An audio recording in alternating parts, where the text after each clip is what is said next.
Hi friends, দেখুন একটি কোকিল পাখি বসে আছে। কাকেরা এখনো দেখতে পায়নি, ও বাইরে বেরিয়ে বসে আছে।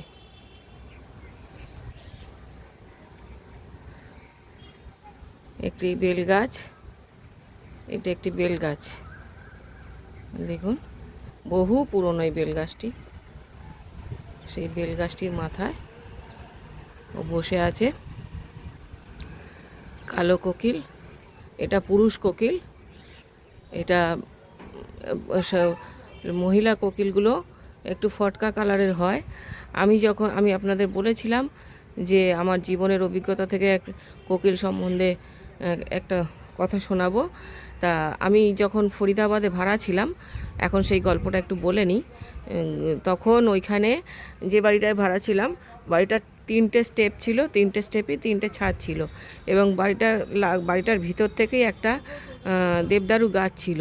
সেই দেবদারু গাছটা মানে আমার ঘরটারও ছাদটা পেরিয়ে চলে গিয়েছিল।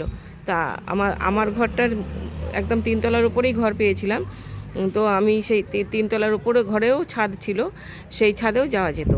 তো একটা কাঠের সিঁড়ি ছিল, যেতাম। তা আমি একবার কোনো কারণে বেরিয়েছিলাম বা দোকান বাজার করতে বা কিছু করতে চলে গিয়েছিলাম, মানে প্রায় ফাঁকাই ছিল বলা চলে। এসে একটু কী কারণে ছাদে গেছি জামা কাপড় মেলতে না কি করতে, অনেকক্ষণ পরে, প্রায় 1.5 ঘন্টা 2 ঘন্টা পরে গিয়ে দেখছি কি ছাদের এই প্যারাপিটের উপরে একটা মানে সে কি বলবো, এত বাজে লাগলো আমার নিজের দেখেই।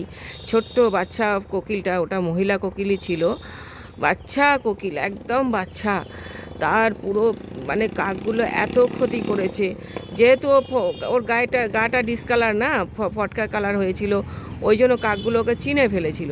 হ্যাঁ, চিনে ফেলে ওকে পুরো নিয়ে এসে প্যারাপিটে রেখে ওর পুরো পেটটা চিরে, মাংসটা খায়নি কিন্তু পুরো পেটটা চিরে দিয়ে ওকে কি মানে কি নিষ্ঠুরভাবে মেরে ফেলেছে। সেই জন্যই হয়তো কোকিল সমাজে স্ত্রী কোকিলরা একটু কমই আছে দেখা যায়। কারণ এই সময় আমার যেটা অভিজ্ঞতা কাজে দেয়, যে এই কারণেই হয়তো স্ত্রী কোকিলগুলো খুব কম বাঁচতে পারে। এবং এরা যে চিৎকার করে বসন্তে ডাকে, অ্যাকচুয়ালি এটা ডাকা নয়, এদের জেনেটিক ঘুম ভাঙানোর জন্যই, এদের বাচ্চাদের জেনেটিক ঘুম ভাঙানোর জন্যই এরা ওই রকম চিৎকার করতে থাকে।